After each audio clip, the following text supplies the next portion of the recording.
안녕하세요, 여러분. 동덕여자대학교 평생교육원 김연숙 교수입니다. 본 과목은 아동복지론이고요. 아동복지론 오리엔테이션과 1주차 강의를 시작하겠습니다. 자, 교재는 아동복지론 노병일 선생님 거고요. 출판사는 공동체입니다.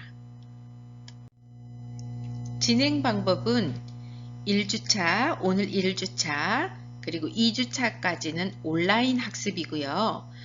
코로나가 어떠냐에 따라서 심각해지면 온라인으로 계속될 수도 있고 조금 더 완화가 되거나 국가에서 정부에서 대면 학습을 하라고 방침이 내려오면 대면 학습이 될 수도 있습니다.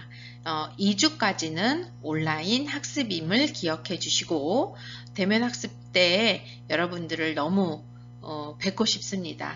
우리 모두가 학교 나와서 대면하며 강의할 그때까지 잘 참고 기다려 보세요. 그리고 온라인 학습을 할 때는요, 출석을 위한 5문제 풀기가 있습니다. 여러분들이 꼭 5문제를 풀어주셔야 제 강의를 들었구나 라는 걸로 출석이 확인됩니다. 그래서 출석을 위한 5문제는 제가 강의 마무리에서 또 안내해 드리도록 할 테니까요. 제 강의만 들으시면 그 출석을 위한 5문제는 잘 푸실 수 있고 또 이것은 중간고사와 기말고사에 반영이 되니 열심히 풀어주시면 중간고사와 기말고사도 좋은 성적을 거두실 수 있으십니다. 자, 평가 내용 및 평가 방법을 보면요. 정성평가라고 해서요. 중간고사 30%, 기말고사 30%가 되고요. 각각 문제가 10문제입니다. 그 10문제 중에서 객관식 한 8문제 낼 거고요. 단답형 2문제 낼 거예요. 근데 제가 너무 더 중요하다라고 생각하면 단답형을 더 많이 낼 수도 있다라는 거, 꼭 8문제, 2문제 이렇게만 왜 이게 다르게 나왔어? 이렇게 생각하지 마시고 대략은 객관식 8문제, 간답형 한 2문제 정도로 계획을 하고 있습니다. 그리고 중간고사, 기말고사가 있다는 거, 그리고 그것은 전체 성적의 30%, 30%, 그래서 총 60%가 들어간다는 거 기억해 주시고요. 수시시험이 있습니다. 6주차에 제가 지금까지 공부 열심히 했는지 하지 않았는지 한 5문제로 객관식과 단답형, 객관식 4문제, 간답형 1문제 이렇게 될 수도 있고 또는 객관식 3문제, 단답형 2문제 정도로 가장 중요하다고 생각하는 거 쪽지시험을 볼 겁니다. 그래서 수시시험이 있다는 거, 이것 또한 출석을 위한 그 문제를 풀어주시면 이것 또한 잘 맞추실 수 있으십니다. 그리고 과제물은 10% 정도 들어가는데요. 12주차에 현행 아동권리와 복지사업 요약 및 제안, 이게 무슨 말이냐면 제가 또 계속 설명하면서 안내해 드릴 텐데요. 여러분들이 지금 아동 권리와 복지를 위해서 우리나라에서 시행되고 있는 프로그램들이 무엇인지 찾아보시고 예를 들자면 지역아동센터는 아이들의 복지를 위해서 만들어 놓은 거잖아요. 지역아동센터가 무엇인지, 그리고 거기서는 어떤 일을 하는지, 그리고 내가 그 사업을 보면서 느낀 점은 무엇인지 서론, 본론, 결론 이렇게 정리를 해서 제출해 주시면 됩니다. 다시 한번 요약하자면 아동 권리와 복지 사업, 우리나라에서 하고 있는 아동 권리와 복지 사업에 관련된 그러한 프로그램을 잘 탐색하셔서 서론, 본론, 결론으로 이렇게 레포트 방식, 보고서 방식에 맞춰서 제출해 주시면 됩니다. 특히 결론 부분은 자신의 느낀 점이 있어야 되겠죠. 그래서 그렇게 써주신 것을 가지고 저는 보고서를 어떻게 평가할 거냐면 옆에 보시면 내용이 적절한가, 구성이 적절한가, 그리고 창의적인 아이디어가 있는가, 길 엄수를 잘 했는가, 12주차에 내셔야 되고 13주차나 14주차에도 내셔도 되지만 그때는 감점이 있습니다. 그래서 각 평가 항목별로 상은 5점, 중은 3점 이렇게 차이를 내서 점수를 드리도록 하겠습니다. 그리고 출석 참여도는요 20%고요. 전체 출석의 4분의 1 정도 결석을 하시게 되면 점수를 드릴 수 없다는 거 기억해 주세요. 자, 이제 1강이고요. 아동복지의 일반적인 측면, 이제 우리가 교과서로 들어갈 거예요. 이제 교과서 1장, 일반적인 측면을 볼 거예요. 그래서 아동기와 아동기의 정의, 우리가 아동한테 복지를 아이들이 건강하게 잘 살 수 있도록 환경을 만들어주는 거잖아요. 그러기 위해서는 아동이 뭔지, 아동기의 정의를 살펴보고, 그리고 그 정의와 목적의 관점은 어떠한지 보고, 그리고 아동 복지의 특징과 원칙, 그리고 아동 복지의 서비스, 아동 복지와 관련된 사회복지사의 역할, 그리고 우리나라의 아동 복지, 그리고 아동복지와 관련된 인구적, 사회적 변화 이렇게 살펴보는 것이 오늘 1주차입니다.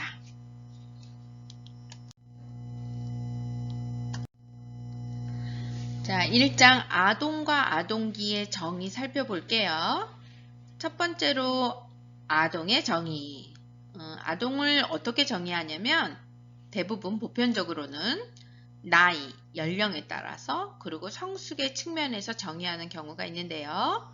미국 전국 사회복지사 협회에서는 자신에 대해 책임을 지는 법적 나이나 부모 간섭으로부터 벗어나는 법적 나이보다 어린 나이, 거의 만 18세 미만으로 보고 있는데요.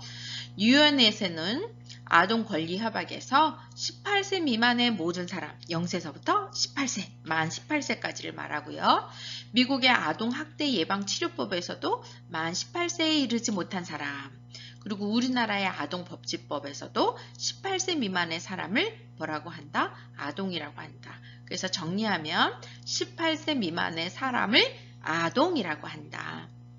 그러니까 우리가 특히 중학생, 고등학생, 이제 뭐라고 보셔야 되는 거예요? 아동법이나 아동학대 예방치료법이나 아동권리협약, 그리고 미국 사회복지사협회에서는 18세 미만을 다 아동이라고 본다. 자, 기억해 두셔야 돼요. 아동기는 시대와 문화에 따라서 차이가 나는데요. 특히 12에서 18세기 유럽에서는 아동기라는 개념이 거의 존재하지 않았습니다. 이 시대의 그림들을 보면 성인을 축소해서 작게 그리고 얼굴도 성인의 얼굴처럼 그리고 아동이라고 나타낸 그림들이 많이 있습니다. 그것을 보면서 아동기라는 개념이 거의 존재하지 않았다. 네, 그래서 17세기 이전의 시기에는 5에서 7세가 지나면 아동은 성인의 세계로 들어가는 것으로 인식을 해서 거의 일도시키고, 그렇죠? 아주 조금 더 강하게 어른처럼 대우를 했죠. 근데 아동기는 그래서 인간이 생활하는 단계에서 초기 단계인데요. 아동기를 구분해 보면 초기 아동기는 약 6세까지, 중기 후기 아동기를 6세 이후서부터 청소년까지, 그리고 우리나라 영유아 보육법에서 영유아는 만 6세 미만의 취약 전 아동인 거죠. 미취학 아동을 우리는 영유아 보육법에서는 영유아라고 한다. 이렇게 그 아동을 나타내는 말들이 많이 있습니다. 그러면 한번 법에서도 한번 볼까요?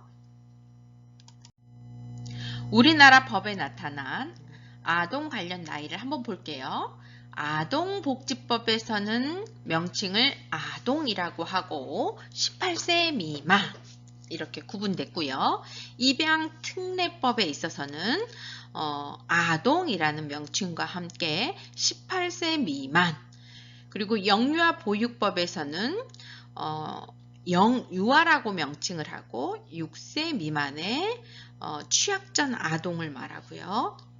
청소년 기보법에서는 청소년이라고 얘기를 하는 거예요. 그래서 이 청소년의 대상은 9세 이상에서 24세 이하를 말하고요. 청소년 보호법에서는 청소년이라고 하고 19세 미만을 다 청소년이라고 보는 거죠. 그리고 아동 청소년의 성보호에 관한 법률에서는 아동 청소년이라고 이야기하고 19세 미만을 말합니다. 소년법에서는 소년이라고 얘기하기를 하고 19세 미만, 그리고 근로기준법에서는 연소자라고 이야기를 하고요. 18세 미만으로 구분하고 있습니다. 이렇게 우리나라 법에서도 나타난 아동 관련 나이, 그리고 관련 명칭도 이렇게 다루고 있습니다. 법에서도 부르면 아동일지 청소년일지 어떻게 불러야 할지 우리가 잘 개념이 서지 않았는데요. 아동기의 탄생이라는 책을 통해서 제가 중세시대는 아동이 없었다 그랬잖아요. 성인의 축소의 개념으로 생각을 많이 했다고 했잖아요. 그래서 아동기에 대한 그러한 문헌을 잘 탐구한 책이에요. 아동기의 탄생이라는 것이.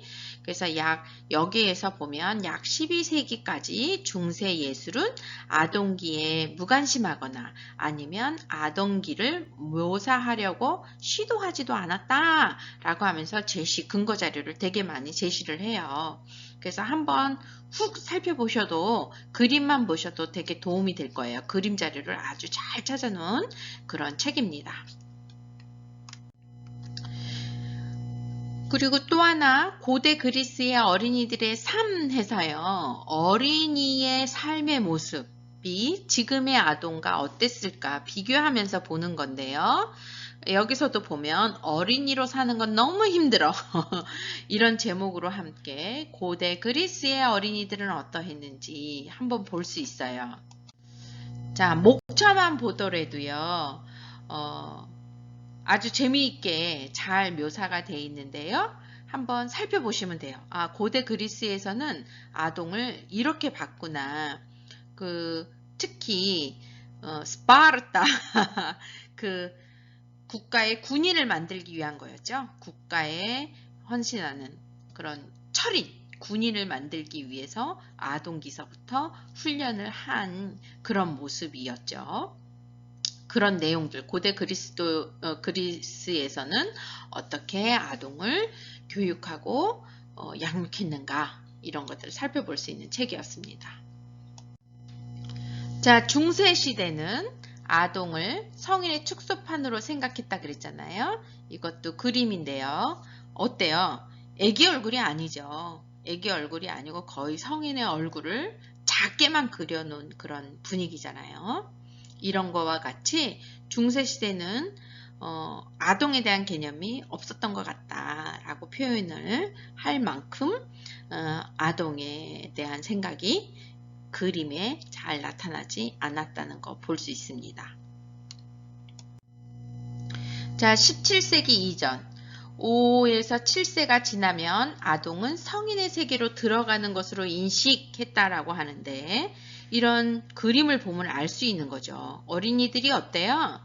거의 성인과 똑같은 옷을 입고 성인과 똑같이 행동을 하도록 가르침을 받았죠. 아동인데, 지금 생각해서는 아동인데 이렇게 성인과 똑같이 있는 그런 그림 모습을 볼 수 있습니다.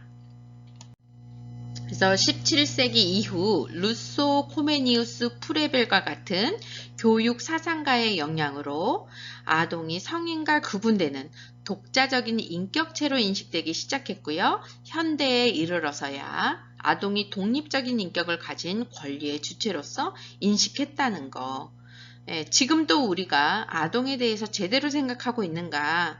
아동이 어떤 우리가 18세 미만이라 그랬잖아요. 유엔에서도. 그래서 보편적으로는 18세 미만을 이야기하고 있는데요. 18세 미만의 아동은 어떻게 양육받아야 하고 또는 어떤 환경에서 키워야 하는지, 커야 하는지 한번 아동복지론을 통해서 재정립하는 시간이 되기를 바랍니다. 우리나라도 조선시대까지도의 그 어린이들을 그린 그런 그림들을 보면 아이들의 모습보다도 성인의 축소판처럼 어른들을 흉내내고 있는 또는 어른들의 일을 하고 있는 그러한 모습들을 많이 볼 수 있죠. 그래서 조선시대만으로도 어린이가 어린이로서의 그 권리와 그런 복지를 누리지 못했다라는 모습을 볼 수 있습니다. 자, 이제 현대적인 관점에서의 그런 아동의 그림들은 어때요? 그쵸? 발달하는 존재로서, 전인으로서, 그리고 독립적인 인격체로서 그렇게 개념화되고 있죠. 그러니까 벌써 그림부터 분위기가 달라지고 있죠. 아동의 모습, 그리고 하고 있는 그런 놀이하는 그런 모습들, 예전처럼 일을 시키거나 이런 거는 아니죠. 그래서 아동과 아동기의 정의를 요약해 보면 아동에 대한 정의는 좀 통일되지 않은 편이다.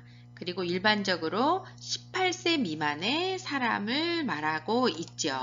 18세 미만의 사람을 말한다.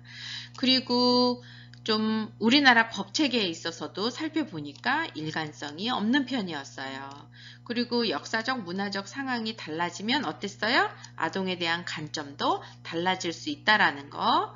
그리고 현재 알고 있는 아동기라는 개념은 비교적 새로운 개념이라는 거. 그리고 일반적으로 아동기는 인간이 생활하는 단계에서 초기 단계에 있다는 거. 여기까지가 이제 아동기를 우리가 아동과 아동기를 정의해 봤습니다. 자, 그러면 두 번째로 아동 복지의 정의와 목적 및 관점 살펴볼게요. 우리가 아동이라는 것, 그리고 새로운 개념의 아동인 거죠. 그 아동이라는 것은 지금 법과 보편적으로 이야기한 건 18세 미만을 이야기하고 있는데 그 0에서부터 18세 미만의 아이들의 복지를 어떻게 해야 될 것인가, 그리고 목적은 무엇인가, 관점은 어떠해야 되는가, 이런 것을 살펴보도록 하겠습니다. 자, 이제 두 번째로서 아동복지의 정의를 이제 살펴보기로 했는데요. 아동복지의 일반적인 정의는 아동의 복지 수준을 높이는 거고요. 미국의 예를 들어보면 아동을 보호하고 보살피고 아동이 건전하게 발달하는 것을 지향하는 프로그램과 정책이다. 예, 그래서 여러분들 제가 보고서 내야 되는 거 어떤 거라고 그랬어요? 우리나라에서 시행하고 있는 아동의 권리와 복지를 위한 프로그램이라고 이야기를 했죠. 그래서 그러한 프로그램과 정책을 통해서 아동의 복지 수준을 높이는 것, 이것이 아동 복지를 정의하고 있고요. 레어드와 하트만은 모든 아동의 복지, 그래서 소문자로 차일드 웰페어라고 하고 아동과 또는 가족 관련, 그리고 아동과 가족에게 제공하는 서비스, 이런 거는 차일드 웰페어라고 대문자로 표현을 하는 거예요. 그래서 우리나라의 아동복지법은 아동이 행복한 삶을 누릴 수 있는 기본적인 여건을 조성하고 조화롭게 성장 발달할 수 있도록 하기 위한 경제적, 사회적, 정서적 지원이다. 그래서 이것을 종합해보면 아동의 복지 수준을 높이기 위한 그런 활동인데 지원하고 서비스를 주고 정책을 만들고 제도를 만드는 것, 이 모든 것을 아동복지라고 할 수 있습니다. 그러면 아동복지의 목적은 뭘까요? 아동복지의 일반적인 목적은 미국을 보면 아동이 잘 발달하는 데 놓여져 있는 걸림돌을 제거하는 것. 이것을 아동복지사협회에서는 아동복지의 일반적인 목적을 두고 있고요. 코엔이라는 분은 아동가족이 다음과 같이 생활하는 방향으로 나아가도록 도와주는 건데요. 모든 기본적인 인간적 욕구를 충족하면서 생활할 수 있게 하는 것, 안정되고 건강하고 교육, 직업, 기회가 공평하고 교육, 직업 결과가 공평한 상태에서 생활하는 것. 이것을 이제 아동복지의 일반적인 목적으로 두고 있습니다. 그리고 아동복지의 구체적인 목적을 보면 이제 미국에서는 자녀적 관점에 따른 아동복지의 목적인데요. 첫 번째 보면 가족에게 위험한 상황을 유발하는 환경을 개선하는 것. 두 번째로는 가족이 아동을 제대로 보살피게 하기 위해 가족을 안정되게 하고 지원하는 것. 그리고 아동이 나중에 학대 방임을 겪지 않도록 아동을 보호하는 것. 아동의 정서적, 행동, 건강 문제를 해결해 주는 것.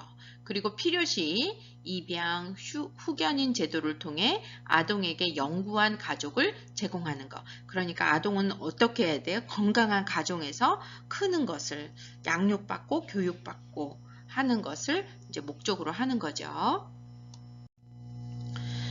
그리고 구체적 목적을 한번 리더먼이라는 분이 또 제안을 했는데요. 모든 아동의 복리 수준을 높이는 거고 아동의 가족이 지지하고 학대받는 아동 그런 유발 요인을 없애는 거 가족 욕구를 충족시키면서 가족의 장점을 파악함으로써 가족이 더 안정된 상태에 있게 하는 것 그리고 가정 밖 보호가 필요한 아동에게 여러 가지 가정 밖 보호 서비스를 제공하는 것. 밖에서도 안전할 수 있도록. 그 다음에 아동 가족에게 부정적인 영향을 미치는 사회적 환경을 개선하는 것. 그리고 가족이 가지는 장점을 지지해 주는 것.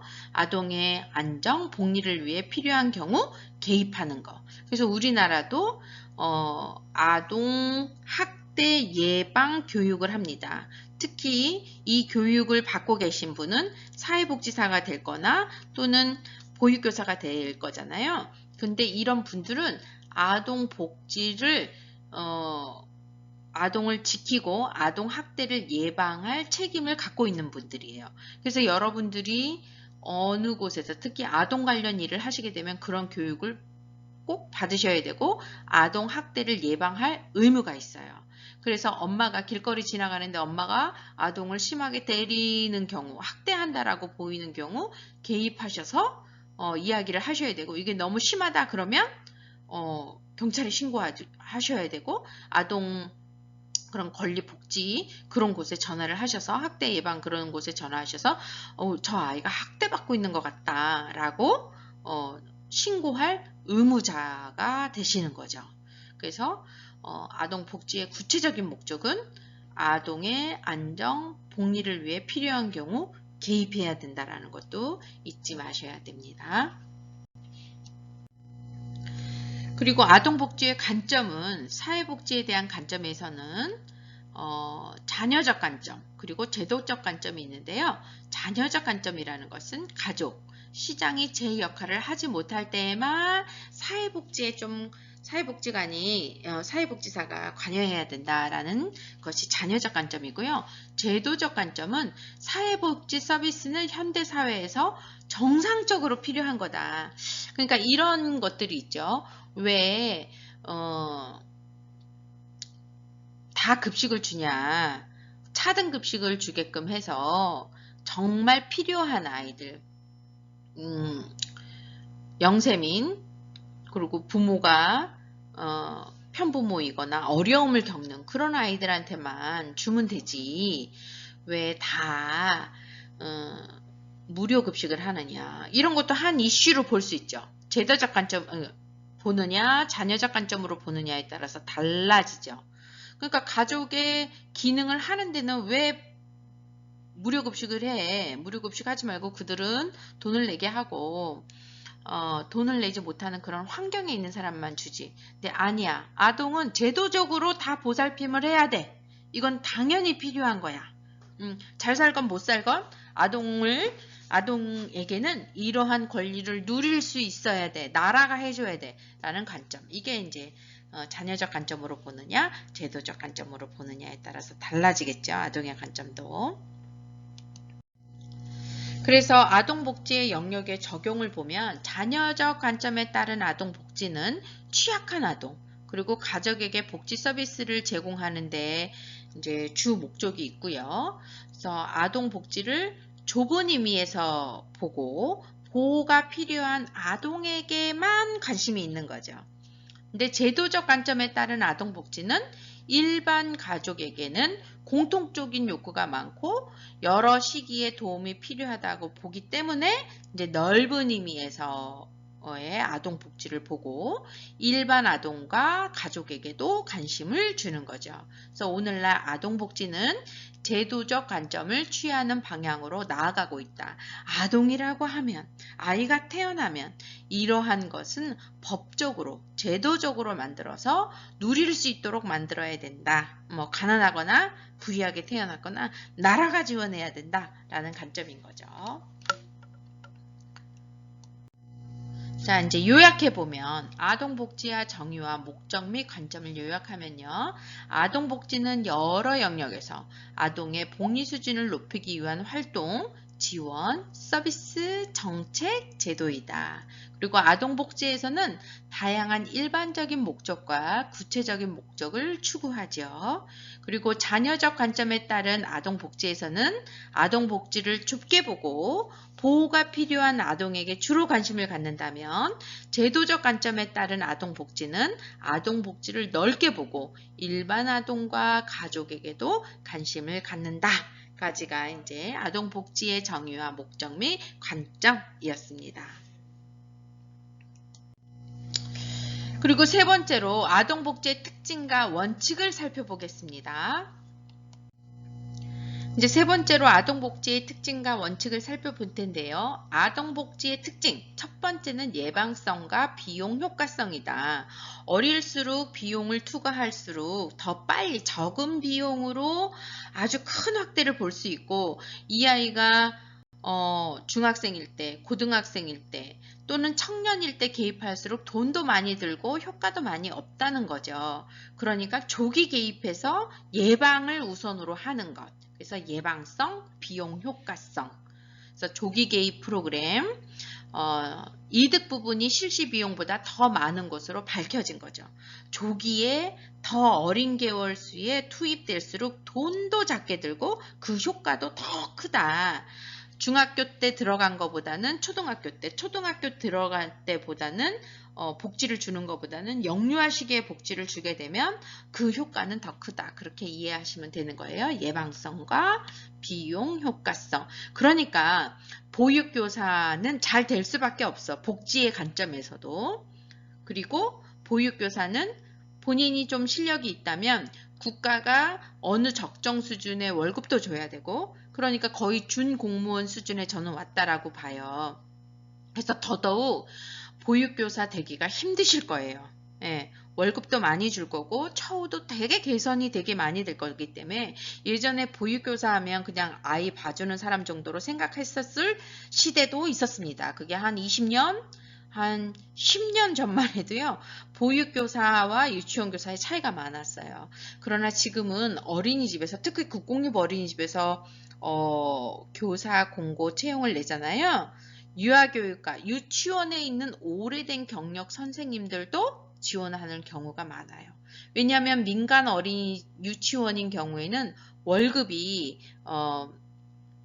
정해져 있기는 하지만 그대로 주지 못하거든요. 좀 원장의 그 융통성이 좀 있거든요. 그러나 어린이집에서는 수당, 특히 국공립 어린이집에서는 수당 또는 그 연차 이런 모든 것이 기준대로 하지 않으면 안 되기 때문에 그래서 유치원에 있는 오랜 경력자 선생님들도 국공립 어린이집에 지원하려고 하고 있어요. 왜? 국공립 유치원을 들어가기 위해서는 임용고시를 봐야 되고 더 아주 그냥 낙타가 바늘귀 들어가는 것처럼 어렵기 때문에 그래서 국공립 어린이집으로 많이 오고 있습니다. 그러니까 여러분 지금 교사이신 분들, 어린이집 원장 선생님들 경우에는 특히 민간을 운영하고 계신 어린이집 원장 선생님들은 이렇게 말하는 거 너무 힘든데요. 이제 어린이집은 나라 거인 것 같아요. 나라 거인 것 같고 교사의 입장에서도 민간 어린이집에 있는 것보다는 국공립 어린이집에서 지원을 받는 게 교사의 입장에서도 더 이익이니까 당연히 갈 수밖에 없는 거죠. 그러니까 민간 또한 더 많이 지원을 해서 국공립과 차이를 안 나게 만들던지 더 많이 지원을 해서 만들던지 그러지 않은 이상은 민간은 계속 힘들 수밖에 없는 게 지금의 시대인 것 같아요. 자, 그래서 여기 특히 조기 개입 프로그램은 우리나라가 더 좋아지면 좋아질수록 자녀적 게임이 아니라 자녀적으로 복지를 하는 것이 아니라 우리가 제도로 법으로 전체 아동을 대상으로 하기 때문에 더더욱 이런 보육시설 같은 거, 지역아동센터 같은 거는 나라 것이 될 것이 더 많습니다. 정책의 입장에서도 또는 복지의 입장에서도 이런 것들을 보면 자, 그리고 생산성이다.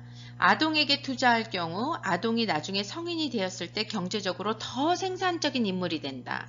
이 아동에 투자해서 조기 개입해서 이 아이가 건강하게 잘 크면 사회에 기여를 더 많이 하겠죠.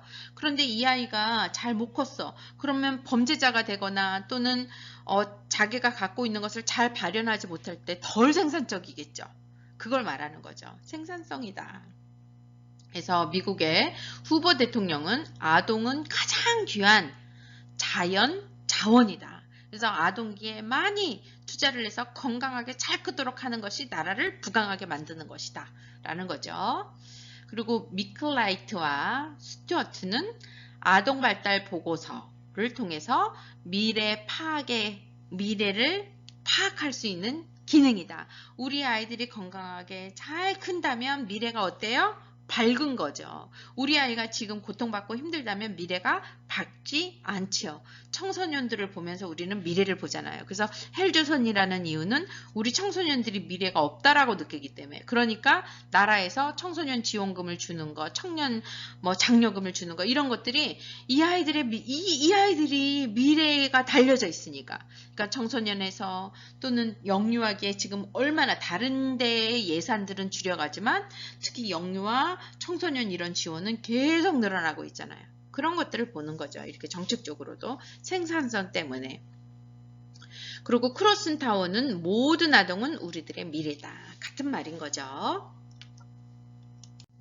그리고 세 번째로는 공공성. 아동복지는 혜택은 아동뿐만 아니라 국민 모두가 누려야 된다. 따라서 공적 특징을 지닌다. 그리고 아동복지의 공공성은 아동복지의 예방적 생산적 특징과 관련이 많이 있다. 문제가 일어나고가 아니라 문제가 일어나기 전에 먼저 다 만들어 놔야 된다. 인 거죠. 그리고 일부 선진국에서는 아동복지에 대한 주요한 원칙으로 다음과 같이 제시를 하고 있는데요. 사회는 아동에 대해 폭넓게 고려해야 되고 사회에 있는 모든 기관은 아동이 성장할 수 있는 기본적인 환경을 만들어 주어야 되고 아동에게 가장 이익이 되는 것을 가장 중요하게 우선적으로 고려해야 되고 사회는 자기 가정에서 아동을 양육하는 부모를 도와줘야 되고 그리고 가족의 어려운 상황을 줄여주고 또한 아동이 나중에 장기적인 보호 상태에 놓여져 있을 때라도 가족을 만들어줘야 되고 해당 가족을 바로 도와줘야 되는 거죠. 예, 그런 의미에서 본다면 이제 저는 이제 보육시설, 지역아동센터는 더 잘 지워져야 되는 거죠. 그리고 우리 특히 나홀로 아파트의 경우에는 놀이터가 많이 없잖아요. 그런 걸 만들면 안 되는 거죠. 그 나홀로 아파트에는 아이를 안 낳습니까? 나홀로 아파트에도 아이를 낳은 신혼부부가 들어갈 수 있잖아요. 환경적으로 만들어야 되는 거죠. 그러니까 아파트를 정도를 지을 정도가 되면 나홀로 아파트가 되든 두동 아파트가 되든 세동 아파트가 되든 뭐가 있어야 된다? 아이들이 놀 놀이터가 있어야 된다. 이런 걸 법적으로 만들어야 된다라는 거예요. 그래서 일부 선진국에서는 아동의 복지에 대한 주요 원칙을 보면, 그러니까 보육시설은 어때야 되는 거예요? 근데 우리는 그런 거 따지지 않고 그냥 보육시설을 그냥 일반 가정집에서도 열게끔 하고 아파트 그냥 1층에서도 허가를 내주고 이랬잖아요. 그러니까 한 번 더 생각을 해봐야 되는 거죠. 그냥 단독주택이라고 해서 허가를 내줬더니 아이들이 놀 장소가 없어서 옥상에다 만들어 놓고 막 이러잖아요. 근데 그 당시는 그것 옥상에다만 만들어 놓는 것만으로도 이렇게 놀 곳이 있어요 라는 시선이지만 지금의 눈높이에 엄마들 눈높이에서는요. 국공립 수준의 그런 어린이집이어야지만이 어린이들을 맡길 수 있는 그런 눈높이까지 왔어요. 예전에는 그냥 건물 안에 있어도 그냥 건물 안에 한 칸을 빌려서 들어갔어도 어린이만 맡길 수만 있었다면 그런 눈높이가 없었는데 지금의 눈높이에 있어서는 잔디밭 있어야 되는 거예요. 어린이집이라고 한다면. 그러니까 민간 어린이집은 얼마나 힘들겠어요. 그만한 돈을 투자할 수 없으니까. 그러니까 더더욱 어려워질 수밖에 없는 상황이다. 정책이 그렇게 될 수밖에 없고 원장님들 그 민간 어린이집을 죽이려고 한다라는 표현보다는 복지가 그렇게 늘어났다. 우리나라가 그렇게 선진국이 되어가고 있다. 그런데 그렇게 선진국이 되어가려고 할 때 원장님의 개인의 재산을 이렇게 뺏는 격이 되다 보니까 우리가 막 더 충돌이 맞는데 더 절충해야 되죠. 개인의 재산을 뺏어가면 안 되는 거죠. 그러니까 개인의 재산을 뺏어가지 않게끔 하려니까 도태되게끔 만드는 거죠. 그러니까 국공립 어린이집 빵빵하게 만들어 놓으니까 민간 어린이집은 엄마들이 보내겠어요. 눈높이가 이렇게 높아지는데. 그래서 너무 고심이 많을 거라고 생각합니다. 민간 어린이집 하고 계신 분들. 그래도 나라가 지원하려고 많이 노력은 하고 있는 것 같은데 민간 어린이집 원장님 입장에서는 택도 안 차죠. 그쵸? 네. 그러나 공공성이다. 특히 아동복지의 개념에 있어서는 아동과 관리에 있어서는 공공성이다라는 입장에 있어서는 나라가 더 투자해야 되는 그런 입장이죠. 그래서 아동복지의 특징과 원칙을 정리하면 아동복지는 여러 특징을 지닌다. 이런 특징의 예로 예방성, 비용 효과성, 생산성, 공공성이 있다. 그리고 아동복지와 관련된 원칙에는 여러 가지가 있을 수 있는데 이 원칙의 예로 사회는 아동에 대해 폭넓게 고려하는 것, 사회의 모든 기관은 아동이 성장할 수 있는 일반 환경을 만들어주는 것, 아동에게 가장 이익이 되는 것을 우선으로 고려하는 것, 가정에서 아동을 양육하는 부모를 도와주는 것, 그리고 어려운 가족을 바로 도와주는 것. 왜? 학자들이 아동은 미래이기 때문에. 그래서 아동이 건강하게 잘 양육되고 교육받을 수 있는 나라는 미래가 보장된 나라다. 더 나아가서 우리는 아동을 몇 세서부터 몇 세까지 봐요? 아동을 18세 미만으로 보고 있잖아요. 그러니까 18세까지 아동 그리고 청년이 살만한 나라가 미래가 보장된 나라이다 라고 말할 수 있는 거죠. 그래서 아동복지의 특징, 원칙까지 살펴봤습니다. 자, 이제 네 번째로 아동복지 서비스에는 어떤 것들이 있는지 살펴보겠습니다. 자, 네 번째로 아동복지 서비스를 볼 텐데요. 아동복지 서비스의 정의와 현황 볼게요. 아동복지 서비스는요, 아동에게 제공되는 서비스예요. 그 현황은 아주 다양해요. 살펴보도록 할게요. 먼저 카두신과 마틴의 분류를 보면 아동복지 서비스를 분류할 때 가장 많이 사용하는 것인데요. 지지적 서비스, 보충적 서비스, 대리적 서비스 이렇게 두고요. 또는 가장 중심에 두는 것은 가족이냐 아동이냐. 지지적, 보충적 서비스에서는 가족을 중심으로, 대리적 서비스에서는 아동을 더 중심에 두고 서비스를 한다는 거예요. 그리고 주커먼의 분류를 보면 아동복지 서비스의 방어선의 개념에 따라 세 가지를 분류하는데요. 1차 방어선은 가족 내 서비스, 가족에게 주는 거 1차 방어선, 그러니까 방어선이 있는데 가족. 2차 방어선은 대리가족 서비스. 3차 방어선은 수용시설 서비스. 이렇게 방어선의 개념에 따라 1차 서비스, 2차, 3차 이렇게 나누고 있습니다. 그래서 서비스에 고려할 점은 첫 번째, 서비스가 중복되는 측면을 고려해야 되고, 두 번째로는 비공식적 서비스를 또 고려해야 된다.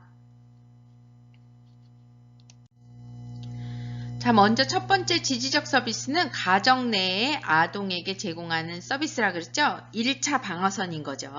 지지적 서비스는 그래서 가족 중심 서비스로서 제약이 가장 적다.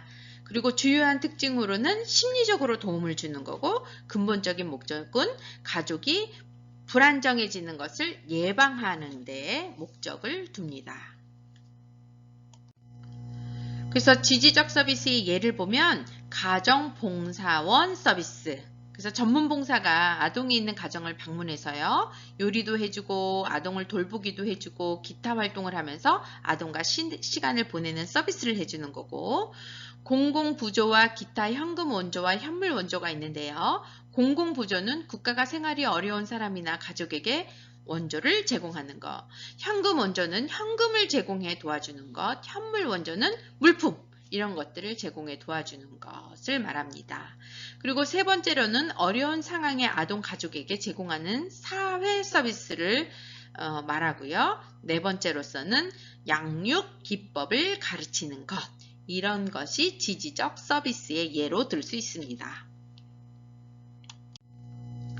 자, 두 번째로 보충적 서비스를 볼 텐데요. 보충적 서비스는 가족이 아동을 양육하는 것을 도와주기 위해 가족에게 제공하는 그런 서비스예요. 특징으로는 심리적으로 도움을 줄 뿐만 아니라 자원도 일부 제공을 하는데요. 이 점에서 심리적 도움을 주로 제공하는 지지적 서비스와는 좀 차이가 있어요. 그래서 보충적 서비스의 예를 보면 휴식보호, 일시보호, 부모의 책임에서 일정 기간 벗어나게 해주는 서비스. 그러니까 아이를 맡기고 엄마가 잠깐 나가서 자신을 좀 이렇게 돌볼 수 있도록 하는 거죠. 그래서 특별한 욕구를 가진 아동을 기르거나 가족 문제가 복잡해서 부모가 스트레스를 많이 받는 경우에 제공되는 거죠. 그리고 보육. 또 보육은 뒷장에서 이제 별도로 다룰 건데요. 우리 같은 경우는 0, 만 5세. 그쵸? 그래서 표준보육가정, 누리가정으로서 보육하고 교육을 같이 하죠. 우리는 공보육이죠. 이제 공보육이 됐는데 보육은 뒷장에서 한 번 더 다룰게요. 그리고 가정봉사 원 서비스, 그리고 양육기법을 가르치는 그런 서비스, 공공부조와 기타 현금 원조와 현물 원조, 그리고 어려운 상황에 가정하게 제공하는 그런 서비스들이 있습니다. 세 번째로 대리적 서비스인데요. 대리적 서비스는 아동이 상황이 매우 불리해서 아동을 친부모의 가정이 아닌 다른 장소에서 임시로 또는 영구히 살게 하는 서비스인데요. 특징은 제약이 가장 많고 제공 이유는 아동 학대, 아동 행동의 문제, 빈곤 이런 것들을 줄 수 있습니다. 그러나 제1차 백악관 아동회의에서는 빈곤하다는 이유로 아동을 가족과 격리하는 것에서는 반대를 했다. 아동이 엄마가 빈곤한 거지 지금 아이한테 제공할 게 적절히 잘 못해서 그런 거지. 그 가장 중요한 아이에게 있어서 아동에게 있어서 가장 안전의 기준은 뭐예요?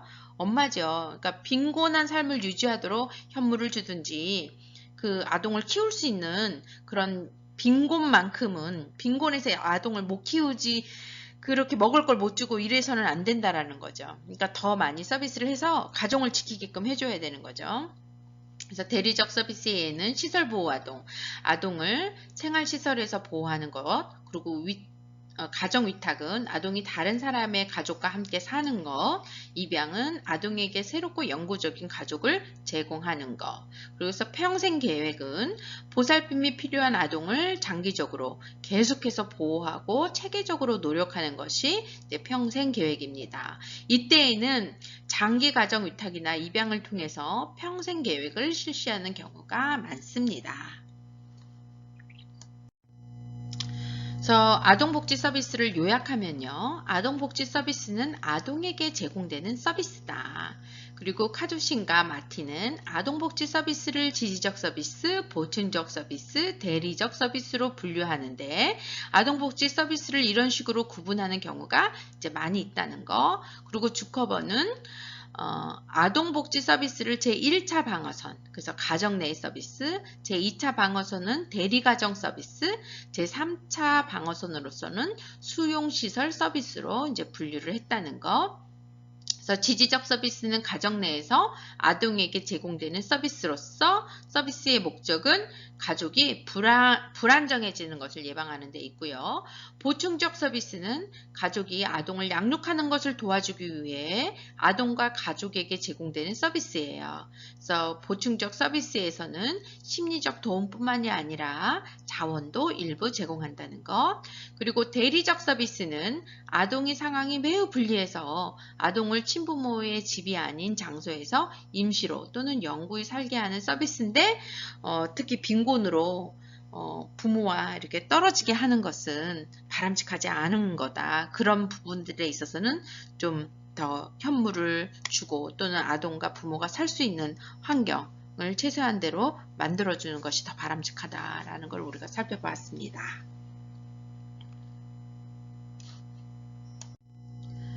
다섯 번째로 아동복지와 관련된 사회복지사의 역할을 보도록 할게요.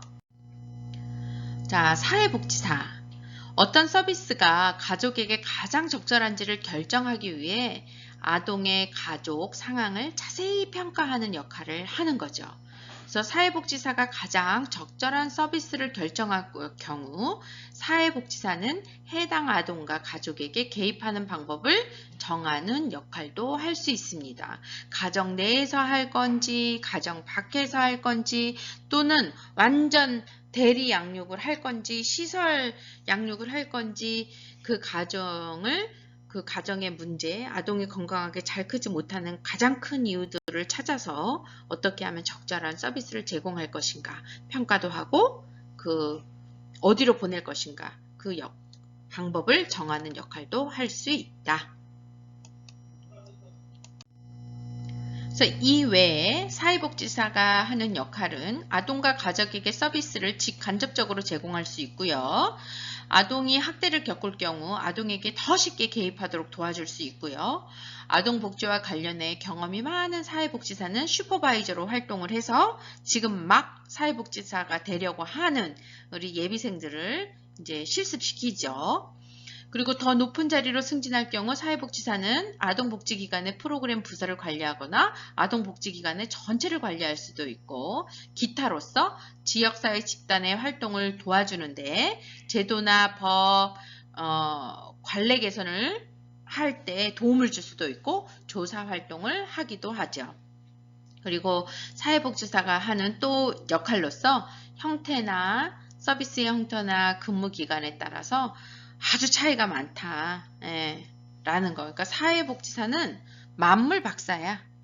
그리고 내가 어느 곳에 들어가면 그 체제에 맞게끔 사회복지를 또 내 관점에서 복지라는 관점에서 지원해야 되는 거죠. 그래서 요약해보면 아동복지와 관련된 사회복지사의 역할은 사회복지사가 하는 역량의 예로 아동의 가족 상황을 자세히 평가하고 개입하는 방법을 정하는 역할, 아동 가족에게 서비스를 제공하는 역할, 학대를 겪는 아동에게 더 쉽게 개입하도록 도와주는 역할, 슈퍼바이저의 역할, 기관 관리자의 역할 등이 있고요. 사회복지사가 하는 역할은 서비스의 형태나 근무기간에 따라 아주 크게 차이가 난다는 거. 노인복지로 가는지 아동복지로 가는지에 따라 다르다라는 거. 그렇다면 아동복지 현장에서 활동하는 사회복지사는 자신의 역할을 제대로 하기 위한 기본적 지식, 태도, 기법을 갖출 필요가 있습니다. 그리고 여섯 번째로 우리나라 아동복지를 보면 1991년 영유아 보육법을 만들어져서 6세 미만의 아동의 보육에 관심을 갖기 시작했고요. 2000년대에는 아동복지법을 개정했죠. 그래서 아동 권리, 안전 등에 주목을 했고 아동 학대 관련 조항을 체계적으로 정리했습니다. 이후 아동복지법을 여러 차례 개정했는데요. 이제 뒤에서 차차 살펴보도록 하겠습니다. 그래서 우리나라의 아동복지는요. 한국전쟁은 국민이 아동 복지에 대해서 관심을 갖는 계기가 되었어요. 왜냐하면 이제 고아들이 많이 생겼잖아요. 전쟁 이후로. 그래서 그 고아들을 보면서 이제 아동 복지에 관심을 갖게 되는 계기가 되었고, 1957년에 어린이 헌장을 세상에 이제 널리 알렸고, 그리고 1961년에 아동복리법을 만들어서 우리나라의 아동복지는 새로운 계기를 맞았고요. 1981년에 아동복리법을 아동복지법으로 이름을 바꾸고 크게 개정을 한 거, 그리고 1991년에 영유아 보육법을 만들어 보육에 관심을 가지게 된 거, 그리고 우리나라에서는 아동복지법을 이제 여러 차례 이제 개정하고 있다. 여기까지가 우리나라의 아동복지였습니다. 자, 7번째로 아동복지와 관련된 인구적, 사회적 변화를 볼게요. 그래서 인구적, 사회적 측면에서는 큰 변화가 있었는데요. 아동복지와 관련해 매우 중요한 의미를 지닙니다. 그래서 아동복지에 영향을 미치는 인구적, 사회적 변화, 특히 아동이 많이 태어났을 때는 이런 표어가 있었죠. 둘만 낳아 잘 기르자. 아이를 그냥 대책 없이 많이 낳다 보면 거짓골을 못 면한다. 뭐 이런 게 표어였어요. 지금은 어때요? 아동이 없어서. 예, 아동만 낳아주면 나라에서 돈을 주잖아요. 그런 시대가 왔습니다. 그래서 출산율 감소, 가족 규모의 감소는 아동 복지에 더 많은 돈을 투자하고 어떻게 하면 아이를 낳을까, 출산율을 높일까. 지금 온 나라가 그것 때문에 문제잖아요. 어떻게 하면 청년들이 결혼을 해서 아동을 낳을까. 그래서 나라가 키워주겠습니다. 표가 그런 데도 있잖아요. 그래서 전체 인구에서 아동이 차지하는 비율이 감소하고 있고요. 미혼모 출생 아동이 증가하고 있고 이혼율이 증가하고 있고 한부모 가족, 특히 모자 가족이 증가하고 있고 재혼 사례가 증가하고 있고 조부모가 손자, 손녀를 양육하는 데 적극적인 역할을 하는 경우가 많고 남성의 실업 사례가 증가하고 있고 여성이 유급 일자리에서 일하는 비율이 증가해서 아이를 돌볼 수 있는 그런 시간이 없고, 그리고 동거가 증가하고 있고 결혼 시기가 늦춰지고 인종이 다양화됐고 가족 구성원의 수명이 증가되어서 가족 구성원 간의 스트레스를 받는 사례가 많다. 이런 것들이 인구적 또는 사회적 변화에 따라서 아동복지에 대한 것들이 더 커질 수밖에 없는 그런 시대에 살고 있다라고 우리가 이야기를 할 수 있습니다. 그래서 이제 요약을 해보면 아동복지와 관련된 인구사회적 그런 변화는 현대에 들어서 보여지는 우리가 앞부분에서 이야기한 거 출산율 감소, 가족 규모와 아동수의 감소, 미혼모 증가 이러저러한 것들이 아동복지의 영역을 더 넓히고 있는 거죠. 자, 여기까지 1강의였어요. 이렇게 1강의가 끝나고 나면 앞에서 배운 것 우리가 잘 기억하고만 있다면 문제를 풀 수 있도록 5문제를 냈습니다. 그래서 이 5문제를 푸셔야 출석이 인정된다라는 거 다시 한번 기억해 주세요. 자, 이제 문제로 넘어가겠습니다. 첫 번째 퀴즈. 우리나라 법에서 아동의 나이가 다른 하나를 고르시오. 오, 어렵죠? 기억 안 나죠? 그러면 PPT 자료를 보시거나 교재를 보시면 되죠. 예, 아동법일까요? 입양특례법일까요? 근로기준법일까요? 청소년법일까요? 어떤 법일까요? 다른 하나가 소년법이죠. 소년법은 몇 세? 제가 알기로는 19세. 그래서 소년법은 19세 미만입니다. 다른 거는 다 18세 미만인데. 그렇게 꼭 기억하고 계시는 거예요. 자, 퀴즈 2번째. 다음, 아동복지의 원칙에 대한 설명 중 틀린 것은? 첫 번째, 사회는 아동에 대해 폭넓게 고려해야 된다. 두 번째, 사회의 모든 기관은 아동이 성장할 수 있는 일반 환경을 만들어주는 것이다. 세 번째, 아동에게 가장 이익이 되는 것을 우선적으로 고려하는 것이다. 네 번째, 가정보다는 보육시설에서 양육하도록 도와주어야 한다. 이거 보면 미국에서는 뭐라 그랬죠? 빈곤 때문에 아동을 분리하지 말라고 했잖아요. 예, 그것처럼 첫 번째, 가정에서 아동을 양육하는 부모를 도와주고, 그리고 그 부모를 도와주는 것 중에 하나서 지금 우리가 보육을 이렇게 더 지원하는 것은 부모가 나가서 일을 하게 되잖아요. 그러니까 그 부분 동안 잘 돌봐주겠다 이거지. 보육시설을 더 막 이렇게 보육시설에 오랜 시간 있어야 된다? 이거는 아니죠. 특히 영유아기에는 부모가 함께 있어주는 게 가장 좋은 양육이죠. 그래서 선진국들을 보면 아빠 육아휴직이 있고 엄마 육아휴직이 있어서 둘 다 아이를 돌볼 수 있는 그런 것이 바람직한 양육 환경, 그런 나라들이 아이들의 출산율이 더 높더라. 그래서 아이를 전적으로 보육시설에 맡기는 것보다 아이를 키우는 기쁨이 있어야 돼요. 그래서 그 보육시설은 어떤 면에서는 보조적인 수단인 거지 가정보다는 보육시설에 양육하도록 도와주는 것이 복지는 아니죠. 세 번째로 카두신과 마틴의 아동복지 서비스 중에서 가족이 불안정한 것을 예방하는데 목적을 둔 서비스는 뭘까요? 우리가 읽어봤었는데 지지적 서비스일까요? 보충적 서비스일까요? 대리적 서비스일까요? 평생계획일까요?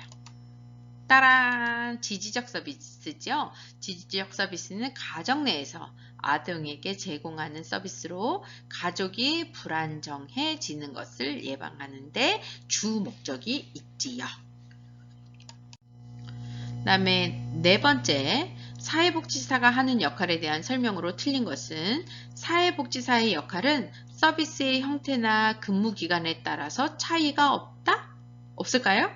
두 번째, 아동시설에서는 시설 보호를 받는 아동을 상담하고 보육시설에서는 부모에게 보육에 대해 홍보하고 네 번째, 가족서비스 기관에서는 아동과 가족을 상담하는 거죠. 그래서 사회복지사는 기관이 어디냐에 따라서 그 역할, 그리고 다 차이가 있는 거죠. 그럼 벌써 답이 나왔죠? 그쵸, 1번이죠. 차이가 크다. 자, 이제 마지막 문제 퀴즈. 아동복리법은 어떤 명칭으로 바꿨죠? 영유아 보육법으로 바뀌었나요? 아동복지법으로 바뀌었나요? 입양특례법으로 바뀌었나요? 청소년보호법으로 바뀌었나요? 너무 쉽죠? 예. 아동복리법은 아동복지법으로 이름이 변경되었다. 자, 퀴즈 수준은 이렇습니다. 그래서 강의를 한번 좀 주의 깊게 들으면 풀으실 수 있으시고요. 제가 PPT에 올려놓은 자료를 보시면 답이 그 안에 다 들어있습니다. 그래서 두려워하지 마시고 이 영상을 들었다. 그리고 이렇게 중요한 개념들만 제가 한번 이런 거는 기억해 두세요. 아동복지를 들었으면 이런 것은 염두에 두셔야 됩니다. 라는 것만 제가 문제를 5문제 냈습니다. 그래서 한 번 더 확인하고 기억한다 라는 입장으로 문제를 풀어주셨으면 합니다. 자, 오늘 첫날 수업이 있는데 어떠셨어요? 그래서 아동복지론, 복지에 대한 거, 아동에 대한 거, 복지에 대한 것을 폭넓게 이해하고 또는 사회복지사로서, 보육교사로서 아동에 대한 관점, 내가 또 아동과 그 가족을 어떻게 지원할 것인가, 또는 내가 있는 환경에서 또 내가 조금 더 높은 자리 위에 올라갔으면 관례나 제도나 이런 법을 만드는데 아동에게 더 유익할 수 있는 그런 환경을 제공하기 위한 전문가로서의 시각을 열어주는 그러한 과목이 아동복지론입니다. 그래서 오늘 빼면 이제 저희가 14번을 만날 거예요. 14번 중에서 시험을 빼면 2번의 중간고사, 기말고사를 빼면 13번을 만나는 거예요. 그래서 13번을 만나는 동안 인터넷으로 만나든 오프라인으로 만나든 아동 복지를 위해서 우리가 전문적인 시각을 가질 수 있도록 그리고 그런 쪽에 아동복지 쪽에 한번 관심을 주면서 세상을 한번 보세요. 내 주변을 한번 보세요. 그러면 조금 더 아동복지가 나에게 더 자연스러워질 수 있고 내가 아동학학이나 또는 보육교사로서 사회복지사로서 조금 더 전문성을 높일 수 있는 그런 계기가 되었으면 합니다. 애쓰셨습니다.